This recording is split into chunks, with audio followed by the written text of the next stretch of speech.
రామచంద్రుని యొక్క స్వరూపం స్వభావం ఎలా ఉంటుందో శ్రద్ధగా వినమన్నారు. తస్య స్వరూపం వక్ష్యామి అరూపస్య.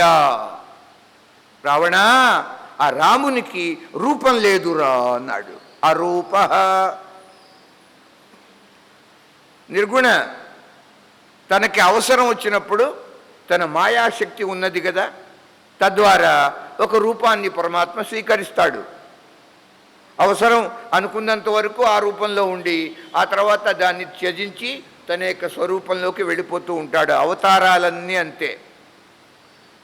శేష మహేష దినేశ సురేష సురేష జాగి నిరంతర గావై జాగి అనాది అనంత అఖండ అఛేద అభేద సువేద బతావై नारद से सुख व्यास रटे पचहार तवु पुनि पार न पावै ताहि अहीर की छोहरिया छछिया भर छाछ पे नाच नचावै.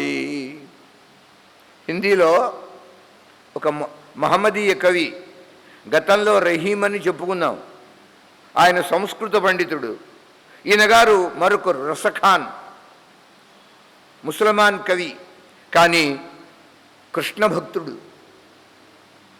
వాడంటాడు, యాహి అనాది అనంత అఖండ అచ్ఛేద అభేద సువేద బతావై. సువేద వేదములు పరమాత్మలు ఎలా వర్ణిస్తున్నాయి?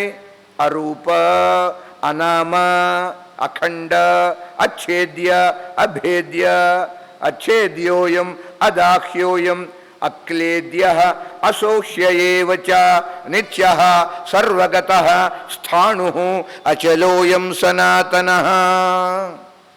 ఎక్కడివి మాటలు? గీతలోవి. 2వ అధ్యాయం సాంఖ్యయోగం. ఆ మాటలే ఇక్కడ.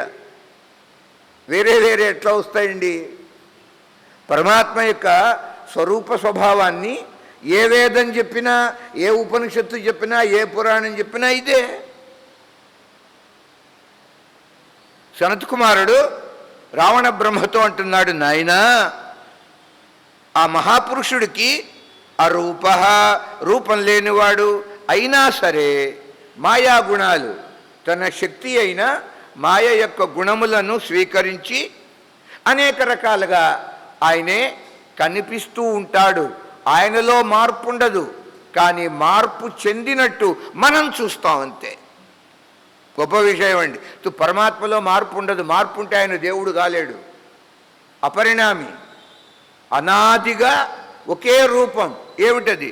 సత్తు చిత్తు ఆనంద. మరొక రూపం లేదు పరమాత్మకి.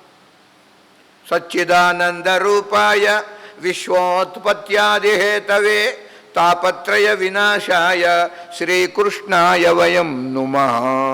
భాగవతంలో ఇది ప్రార్థనా శ్లోకం. సచ్చిదానంద రూపాయ.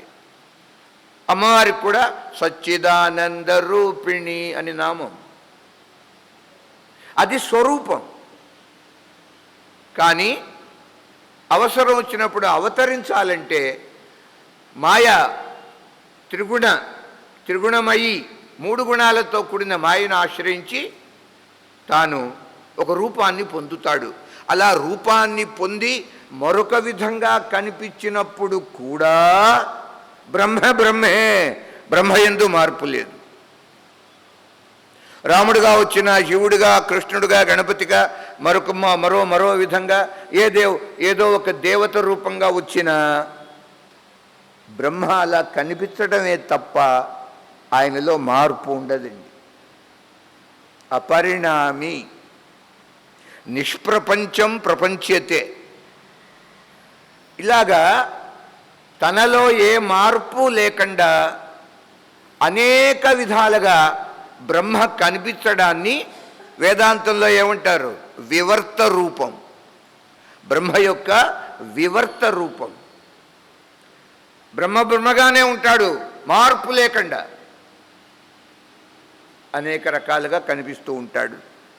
మనం ఇలా కనిపించినా కూడా అరే బ్రహ్మే మారాడా, మార్పు చెంది ఇలా కనిపిస్తున్నాడా? నో. ఉదాహరణకి చూడండి, పాలున్నాయి, పాలు కాచాం, తోడేస్తే ఆ పాలు ఏమైంది? అది చేంజ్, మార్పది. అలా ఉండదు ఇక్కడ. పాలు పాలుగానే ఉంటూ పెరుగులాగా కనిపిస్తుంది మనకి.